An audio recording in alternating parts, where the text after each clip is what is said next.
Halo semuanya dan selamat datang di sesi bedah topik kita kali ini. Hari ini kita bakal mengurai misteri dari sebuah patogen yang super mematikan. Tapi kabar baiknya sebenarnya sangat bisa dicegah. Patogen ini baru aja bikin geger bulan Mei 2026 kemarin gara-gara wabah mengejutkan di sebuah kapal pesiar. Memang sih virus ini nggak sepopuler virus-virus lain yang sering masuk berita. Tapi percayalah, begitu dia muncul dampaknya benar-benar luar biasa.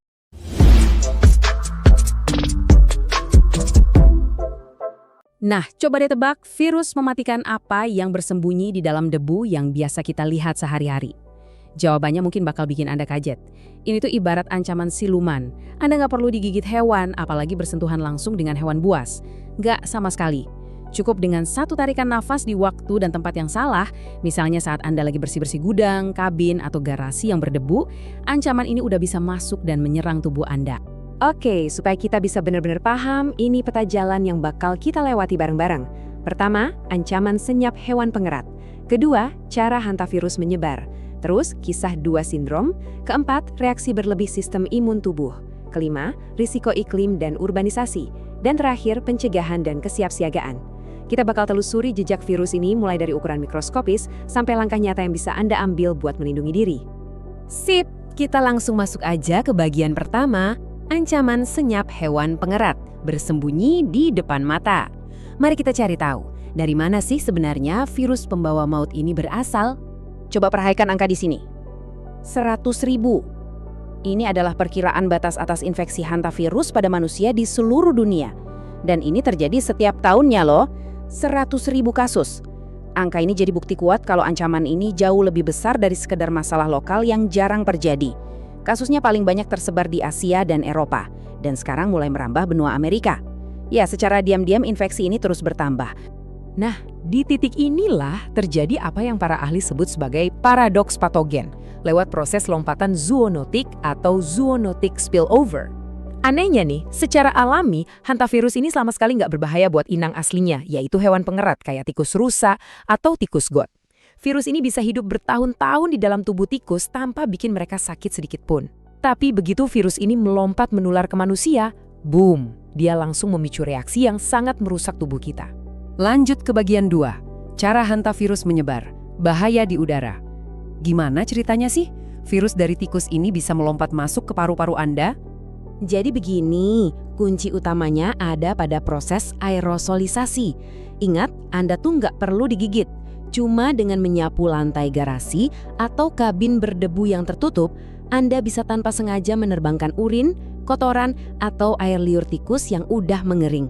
Semuanya berubah jadi partikel super kecil dan ringan yang melayang di udara. Dan tanpa sadar, Anda menghirup udara tersebut, membawa virusnya langsung masuk dalam-dalam ke paru-paru Anda. Ngeri kan? Kondisi ini sering banget dibilang sebagai fenomena gunung es. Data kesehatan masyarakat dari Indonesia menunjukkan seroprevalensi mencapai 11,6%. Artinya apa? Artinya, kasus parah yang kita lihat itu cuma puncaknya aja yang muncul di atas permukaan air. Gejala awal hantavirus ini mirip banget sama flu biasa, demam berdarah atau tifus, bener-bener mengecoh. Akibatnya, banyak banget kasus ringan yang gak terdiagnosis dan tenggelam di bawah permukaan. Sementara yang masuk rumah sakit itu cuma sebagian kecil yang kondisinya udah kritis. Sekarang kita masuk ke bagian 3, kisah 2 sindrom, HPS dan HFRS. Kita bakal pakai aturan 2 buat menyederhanakan gimana virus ini punya cara beda buat menyerang tubuh manusia, tergantung di belahan bumi mana Anda tinggal. Coba lihat perbandingan ini.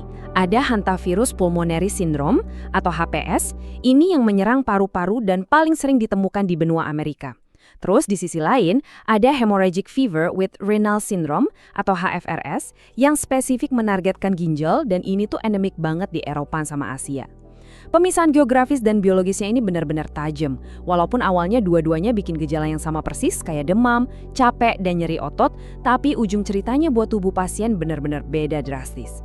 Dan yang perlu Anda tahu, hantavirus ini bukan cuma satu jenis virus tunggal ya, melainkan sebuah keluarga besar yang cukup beragam. Mulai dari strain super mematikan kayak virus Andes di Amerika Selatan yang tingkat kematiannya gila-gilaan, bisa 35-50%. Dan parahnya lagi, virus Andes ini satu-satunya yang diketahui kadang bisa menular antar manusia. Terus ada strain Sinombre di Amerika Utara. Pindah ke Asia, ada virus Hantaan. Nah, buat di Eropa, mereka punya strain Pumala yang jauh lebih jinak dengan tingkat kematian di bawah 1%. Beda-beda banget kan?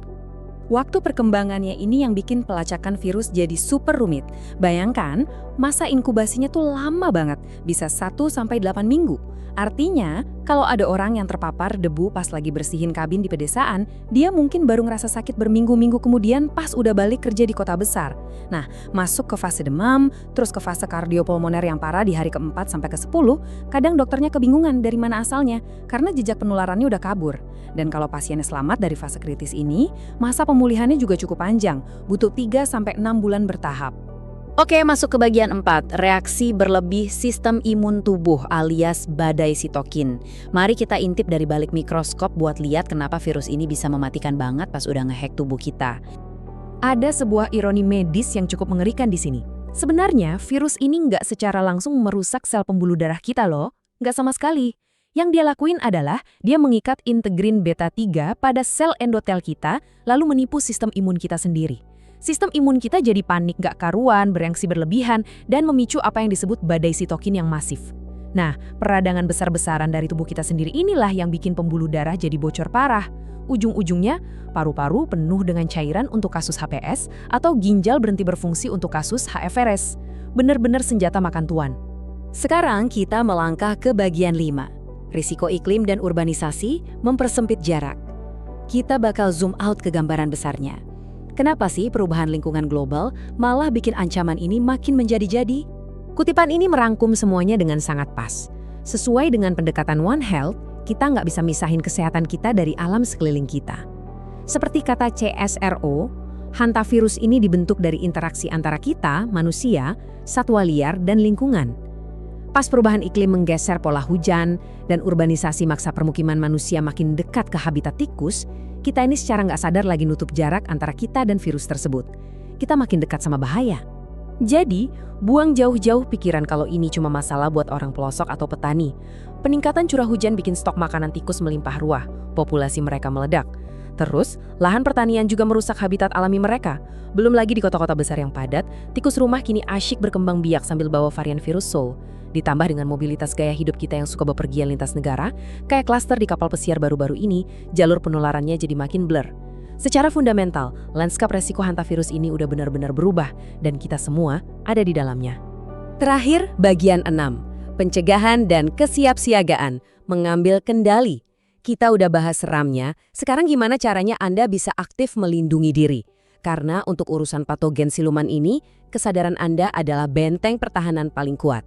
Realitanya, perangkat medis kita masih sangat terbatas. Sampai sekarang belum ada vaksin yang disetujui luas sama FDA dan gak ada obat antivirus spesifik untuk menyembuhkan HFRS. Memang sih, ribavirin intravena kadang dikasih di awal buat kasus HFRS, tapi secara keseluruhan, kalau pasien udah masuk fase kritis, perawatannya murni cuma bisa ngandelin dukungan alat di ruang ICU, kayak tabung oksigen sampai cuci darah. Makanya, tindakan mencegah itu benar-benar mutlak dan gak bisa ditawar lagi. Oke, ini dia pedoman emas yang wajib banget Anda tahu. 4 langkah operasional ini bakal mastiin Anda secara nggak sengaja menghirup debu beracun pas lagi bersih-bersih ruangan.